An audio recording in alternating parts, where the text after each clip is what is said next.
Unang gagawin ninyo, tumingin ka sa malayo. Ilayo ang iyong mata sa screen at tumingin ka sa malayo.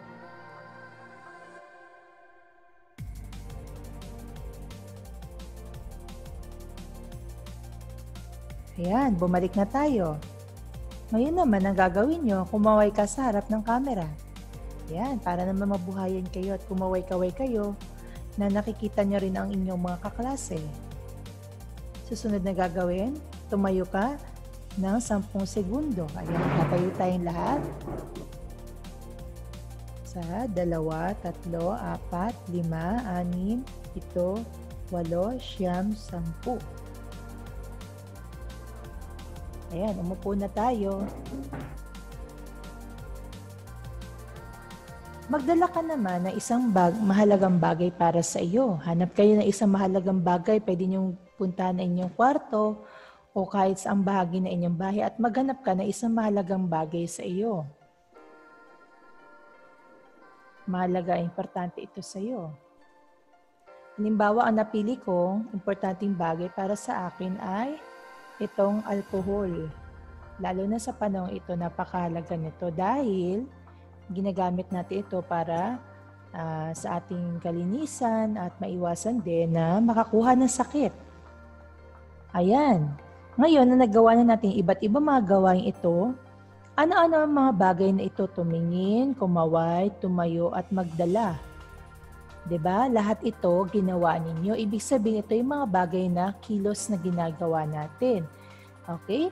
Ang aralin natin ngayong araw na ito ay nakatuon sa mga iba't ibang kilos na yon na tinatawag nating pandiwa. Balik-aral nga tayo sa pandiwa. Ang pandiwa ay salitang kilos o galaw. Naaalala niyo pa ba ang pandiwa? Ayan, pwede ba kayo magbigay ng iba't ibang mga kilos na inyong ginagawa araw-araw? Tulad ng mga bata nandito sa larawan, hindi ba? Sila ay naglalaro. At dahil alam niyo na yung iba't ibang mga pandiwa, ngayon ay tutuon natin ang ating atensyon sa aspekto ng pandiwa. Meron tayong 4 na aspekto ng pandiwa. Ang una ay pawatas. Pwede niyo bang sabihin pawatas? Ito ay ginagamit kapag tayo ay nag-uutos. At ito rin ay walang panahunan. Halimbawa ng pandiwang pawatas ay tumayo o kaya naman ay magsalita. Ayan, mga kilos na pwedeng iuutos mo sa isang tao. Kaya makinig. Ayan, di ba sinasabi ng guro, makinig kayo ng mabuti sa akin. Di ba yun ay mga utos o mga pandiwang pawatas. At ito rin ay walang panahon. Pwede mong gamitin ng kahit anong oras. Susunod naman ay mga kilos na tapos na. Ito ay tinatawag na naganap. Ang kilos ay tapos nang nagawa, ginawa o nangyari. Tapos na. Halimbawa, ikaw ay naglaro, ikaw ay nag-aral, ikaw ay nakipag-usap sa kapatid mo kanina, hindi ba? Tapos na yung kilos na iyong ginawa. Susunod naman natin, pag-aaralan ay ang nagaganap. Ito yung mga kilos na ginagawa mo ngayon o palagi mong ginagawa. Ano ba yung palagi nating ginagawa sa klase? Tayo ay nag-aaral. Kayo ay nakikinig sa guro. Kayo ay nanonood ng mga video dito sa ating aralin. Ayan yung nagaganap. At ang panghuli naman, alam niyo na rin ito ay magaganap. Pwede niyo ba sabihin magaganap? Ang mga kilos ay gagawin mo pa lang o ito'y mangyayari sa hinaharap. Diba? Ano ba yung mga balak mong gawin kapag matatapos na ang pandemya ito? Balak mong ikaw ay gagala, ikaw ay pupunta sa mga lugar na gusto mong puntahan dahil hindi ka makaalis sa bahay ngayon.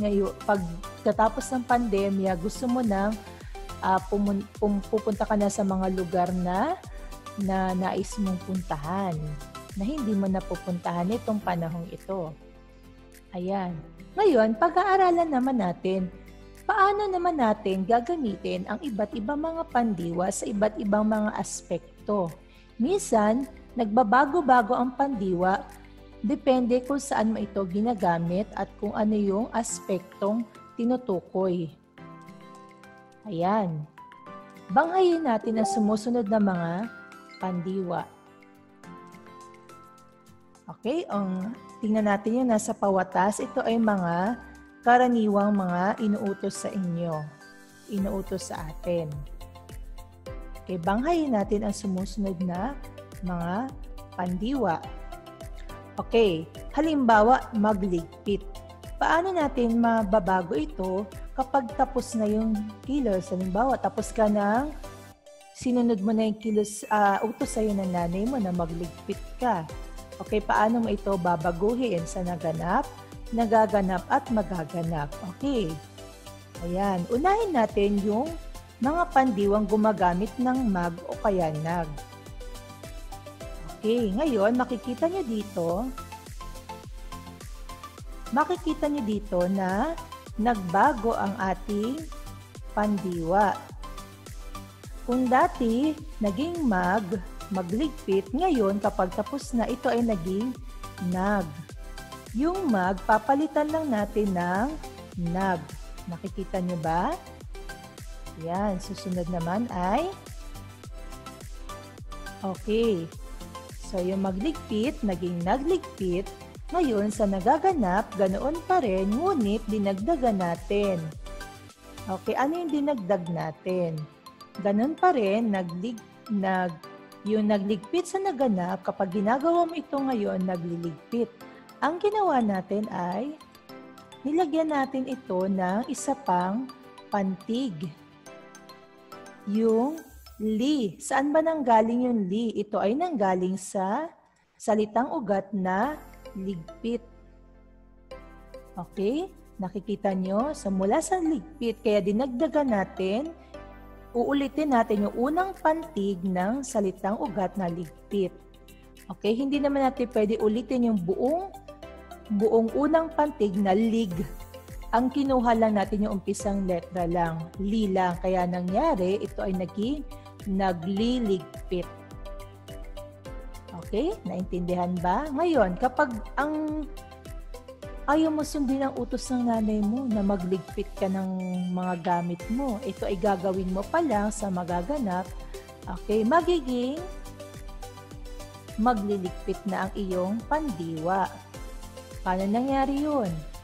Tingnan natin.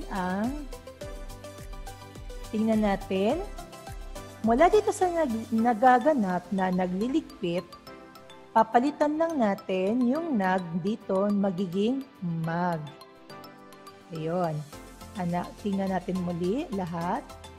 Magligpit, nagligpit, nagliligpit, magliligpit. Okay. Ngayon naman, subukan naman natin ang sumunod. Paano naman kung ang ating pandiwa ay ganito, mag-aral? Tandaan ninyo, ito ay gumagamit ng gitling. Okay? Kapag ang pandiwa ay gumagamit ng mag o ng nag at ang susunod sa kanyang salita ay nagsisimula sa patinig tulad ng a, e, i, o, u, tulad nito, yung mag, ang kasunod niya ay a, mag-aral, nilagyan natin ng gitling sa gitna para mapaghiwalay sila kapag binigkas natin.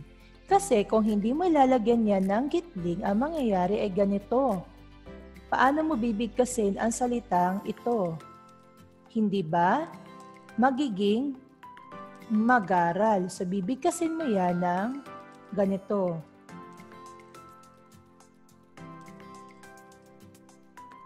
Yan. Pag binigkas mo yan, ganito, mag-aral.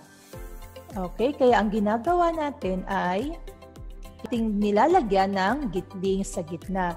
Ngunit kapag ang pandiwa mo ay hindi naman ang kasunod ng mag o nag ay hindi nagsisimula sa patinig, ito ay katinig tulad ng magligpit, maglaro, naglaro at iba pa, hindi na natin kailangan lagyan ng gitling. Okay, ituloy na natin.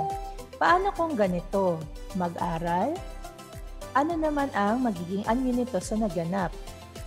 Ito ay magiging nag-aral. Katulad ng ginawa natin sa magligpit, nagligpit, nilagyan natin ito ng okay, yung mag, naging, nag. Nandoon pa rin yung gitling, nag-aral. Ngayon, paano naman ang susunod?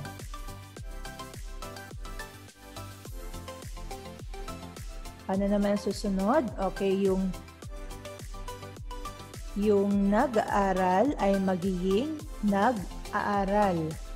Dinagdagan natin ito na a mula sa salitang ugat na aral. Mula sa salitang ugat na aral. Kaya, mag-aral, nag-aral, nag-aaral. O, pagdating sa magaganap, ito ay magiging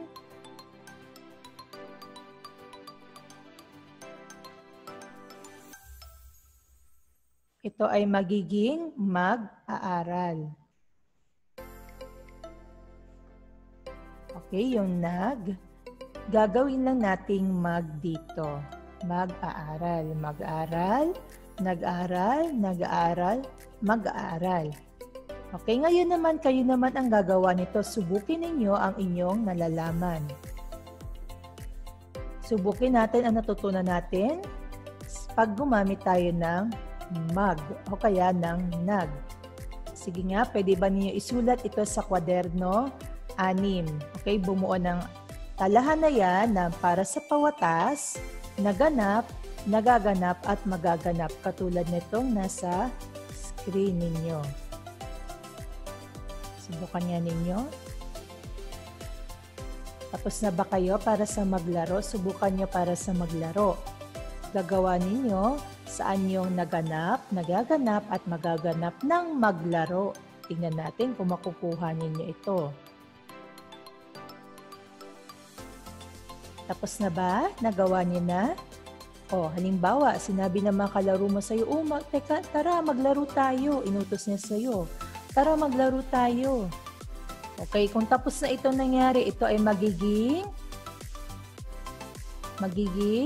naglaro. Sino may tamang sagot? Taas nga ang kamay.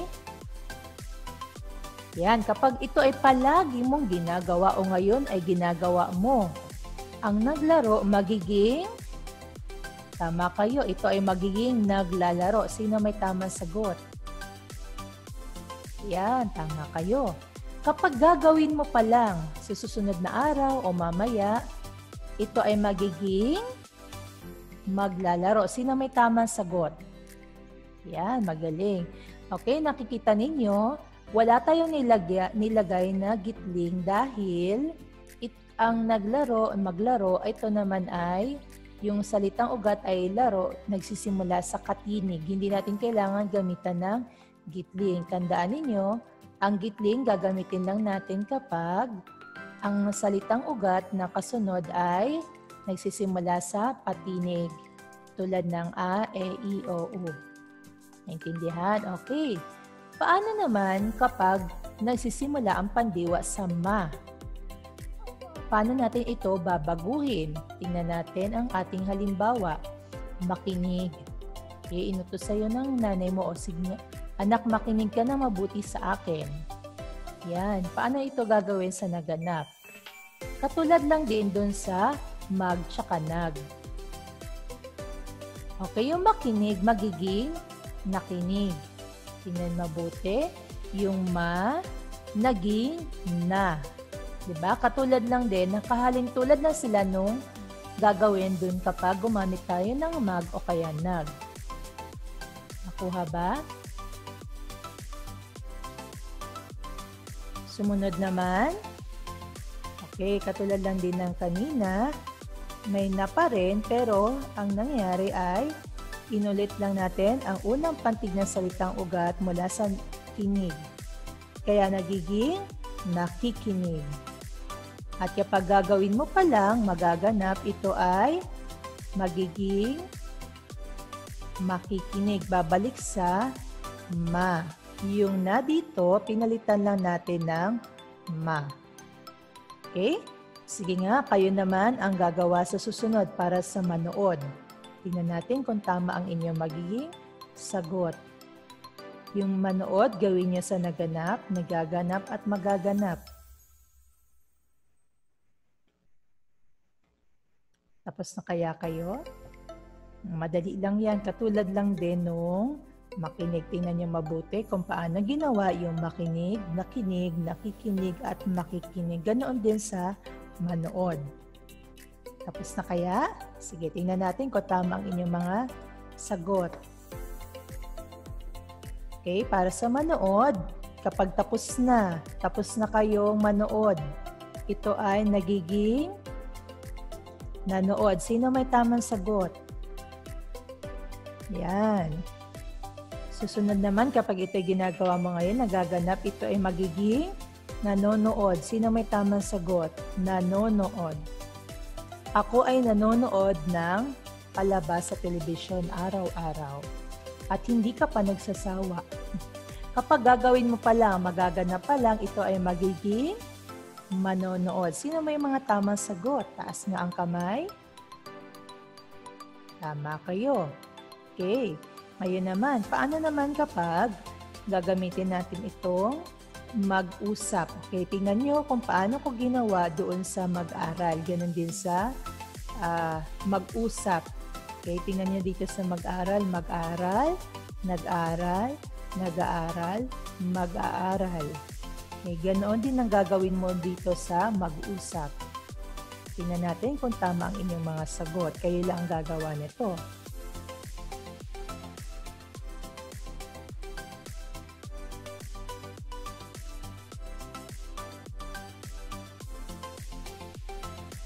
Tapos na ba kayo? Nagawa niyo na? Tapos na para sa naganap, nagaganap at magaganap? Okay, pwede na ba nating bigyan ng kasagutan ang mag-usap? Yan, tingnan niyo mabuti. Ang mag-usap naging nag-usap. Tandaan niyo?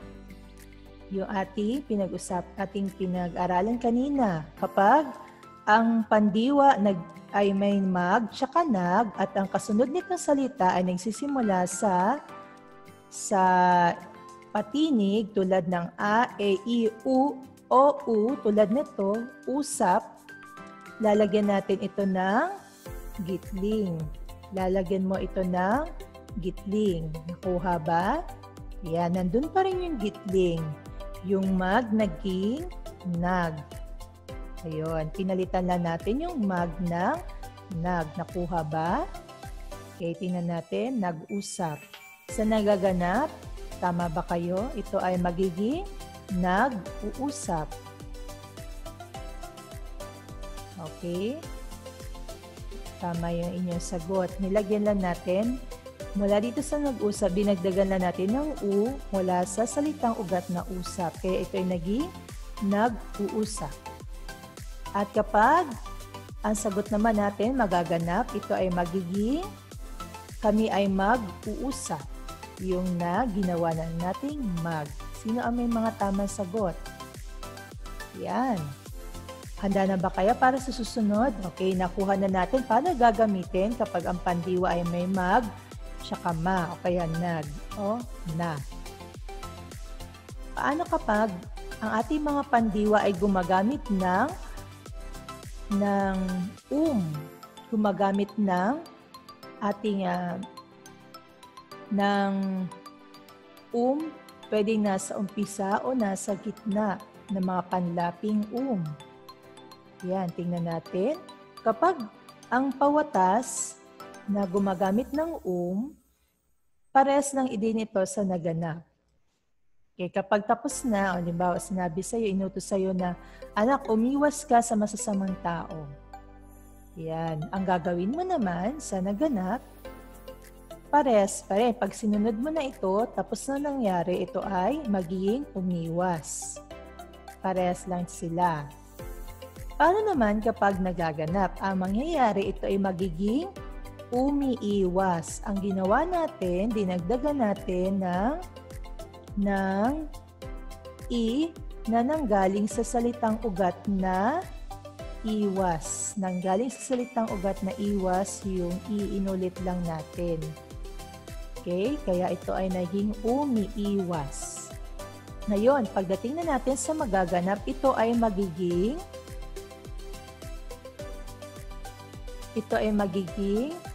iiwas. Ang nangyari naman, kapag dito na sa magaganap, ito ay tinanggal natin yung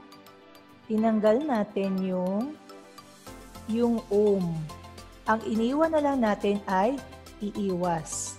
Inalis natin yung mula sa nagaganap. Pagdating sa magaganap, ito ay magiging iiwas na lang. Okay, nakuha ba? O naguluhan lalo? Sige, tingnan natin ang susunod. Okay, tingnan natin anong ginamit nating anong ginamit nating panlapi dito sa salitang kumanta. Okay, gumamit tayo ng panlaping Yan. Tandaan ninyo kapag ang mga panlapi ay gumamit ng ang nasa pawatas at naganap ay parehas lang sila. Okay, kaya yung kumanta, kapag tapos na, ganun pa rin. Ito ay kumanta pa rin.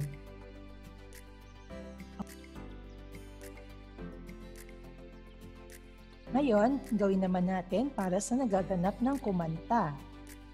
Kapag ginagawa mo ito ngayon na parami mong ginagawa, ang kumanta ay magiging kumakanta. Anong ginawa natin? Dahil gumamit tayo ng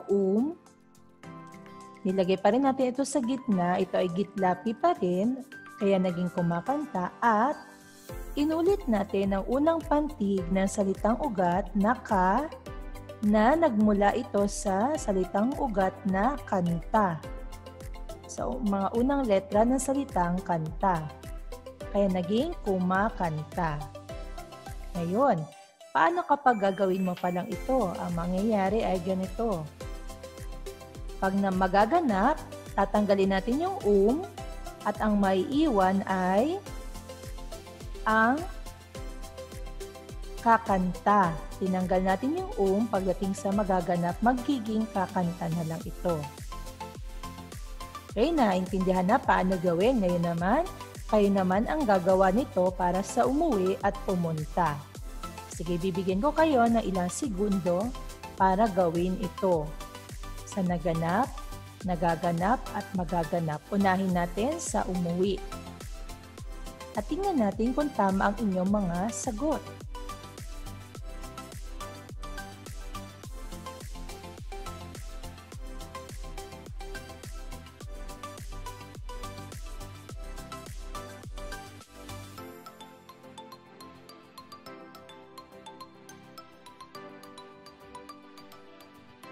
Tapos na ba para sa umuwi?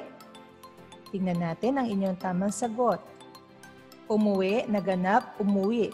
Parehas lang din, hindi ba? Sino may tamang sagot? Asang kamay. Para sa nagaganap naman, ito ay magiging umuuwi. Tama ba kayo? Sino may tamang sagot? At sa magaganap, ito ay magiging uuwi. Sino may tamang sagot? Pagdating sa magaganap, aalisin nyo na yung Tama ba kayo? Sige nga.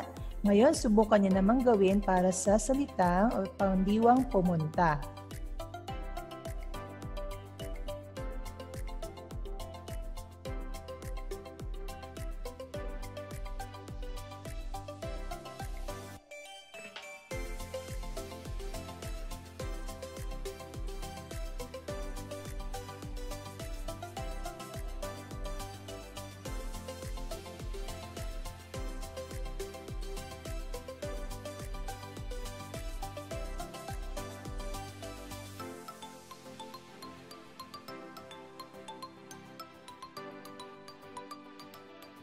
Tapos na? Subukan natin. Tingnan natin kung tama ang inyong sagot. Pumunta, naganap ay pumunta din. Nagaganap, pumupunta. Sino may tamang sagot? Taas ang kamay. At para sa magaganap, ito ay magiging pupunta. Tandaan ninyo, pag magaganap na, aalisin mo na lang yung at ang maiiwan na lang yung pupunta. Tama ba kaya sa mga sagot ninyo? Ayan, ituloy naman natin para naman sa ibang mga pandiwa pa. Ayan, meron pang mga ibang pandiwa dito. Okay, paano kapag ang ating ginamit ay panlaping in? Ano ang gagawin natin kapag ang ginagamit natin yung panlaping in? Tulad nito, piliin. Piliin mo ang pinakamaganda para sa'yo. Yan. Okay, kapag piliin naman, para sa naganap, pagtapos na, nakapili ka na, anong maging anyon ng piliin? Ito ay magiging pinili. Kung mapapansin ninyo, yung in mula dito sa dulo, nilipat na natin sa gitna, isiningit lang natin. Kaya naging pinili. Okay, nilipat lang natin yung piliin dito sa pawatas, sa naganap, ililipat mo lang sa gitna. Kaya magiging pinili.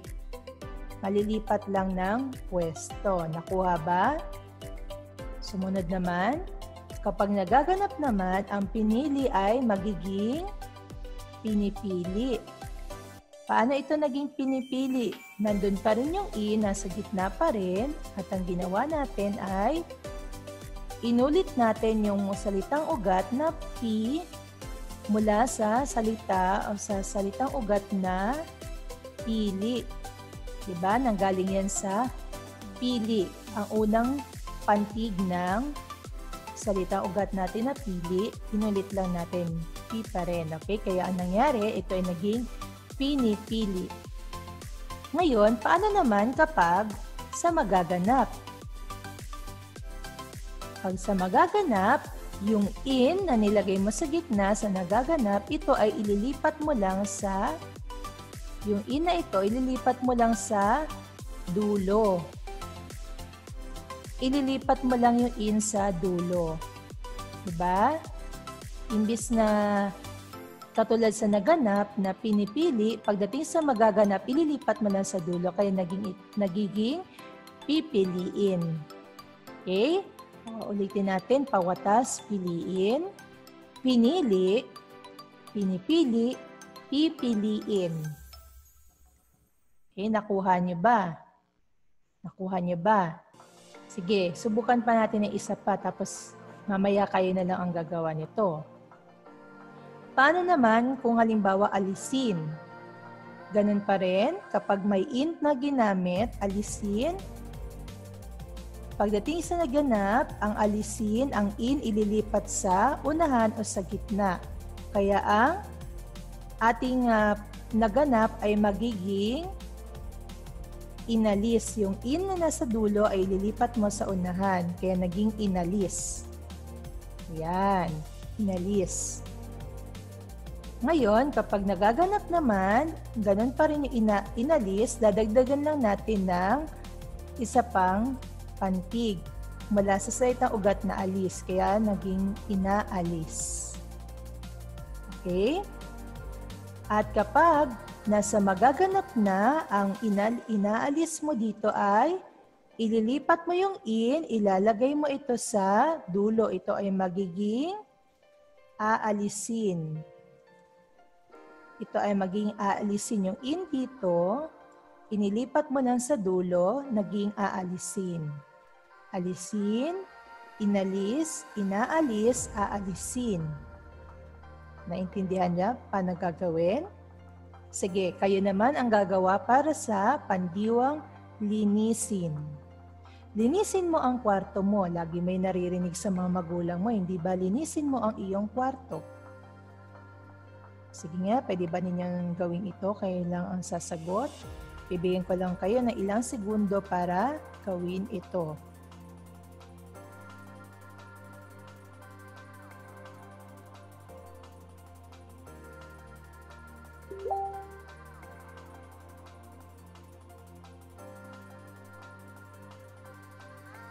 Tignan nyo paano ginawa dun sa piliin. Ganon din ang gagawin sa linisin.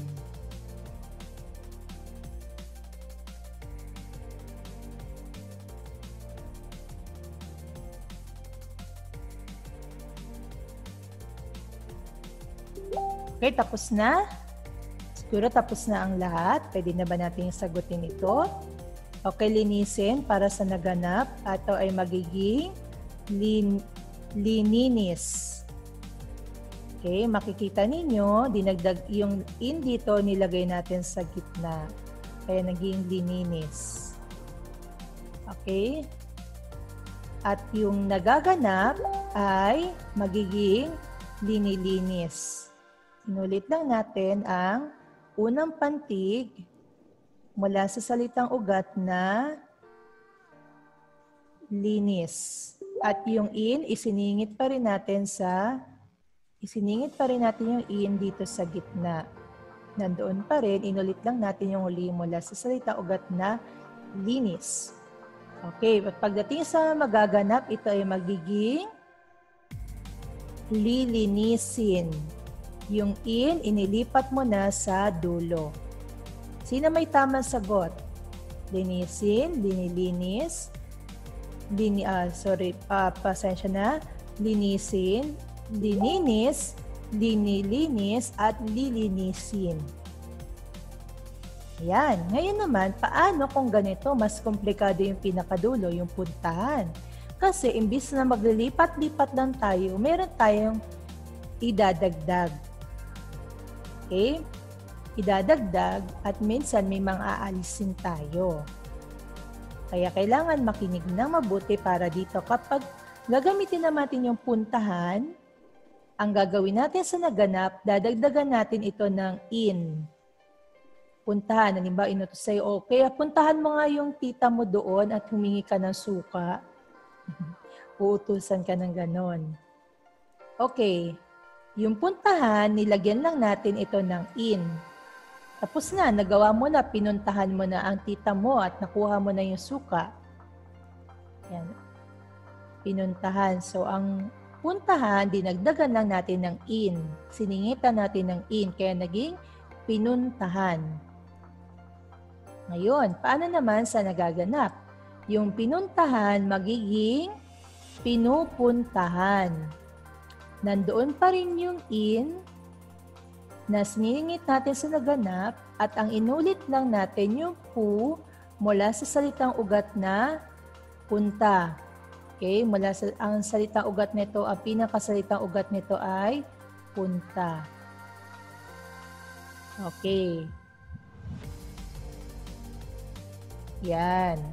May in pa rin, tapos inulit na natin yung pu mula sa salitang ugat na punta. Ngayon, pag magaganap naman, ang gagawin naman natin, ang ginawa na natin ay mula doon sa pinupuntahan, pagdating sa magaganap, aalisin natin yung in at may iwan yung pupuntahan. Naintindihan nyo ba?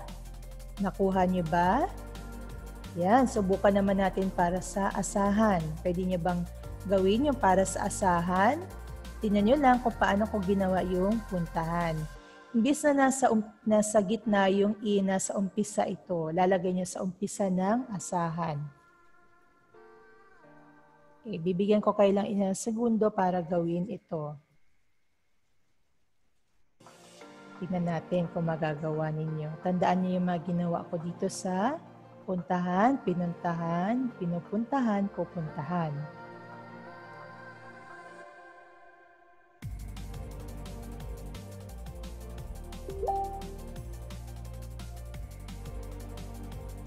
Tapos na?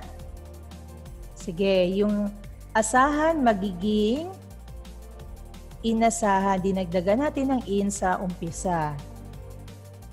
Okay?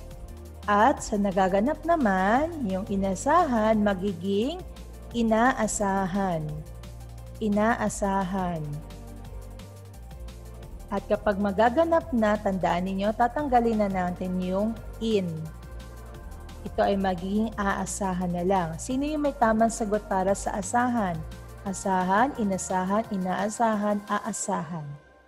Sino ang may tamang sagot para sa mga ito? Yan. Ngayon naman, kayo naman ang gagawa para dito sa iba pa. Magturo. Lalagyan niyo sa naganap, nagaganap, magaganap. Naniwala. pawatas, nagaganap, magaganap. O ito medyo madali na lang to, mag-uusap.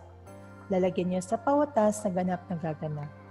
Okay, kumpletuhin nyo ang pagbabanghay na ito. Okay, bibigyan ko kayo ng 3 minuto para tapusin ito. Sige, isa-isahin natin para hindi kayo mahirapan. Magturo, niwala, mag-uusap, kumanta, winalis.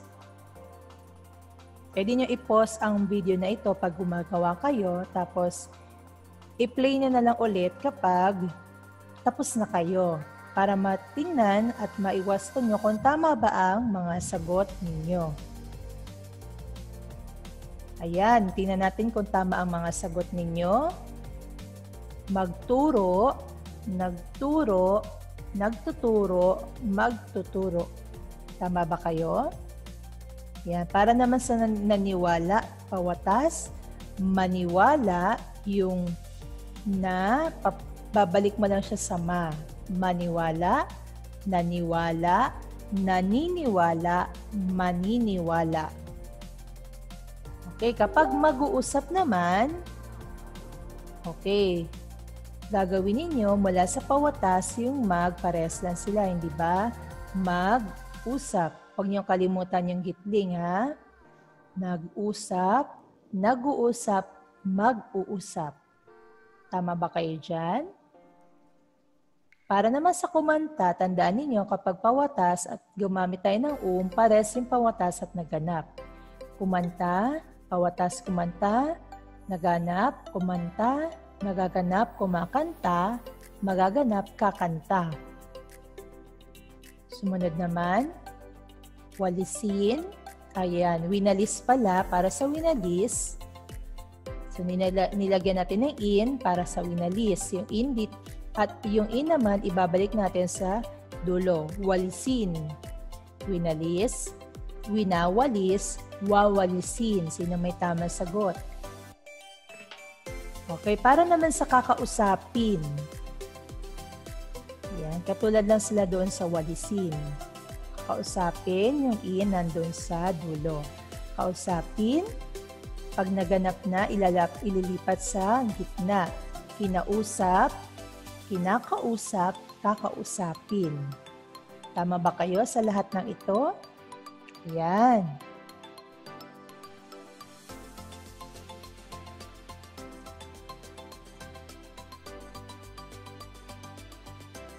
Yan.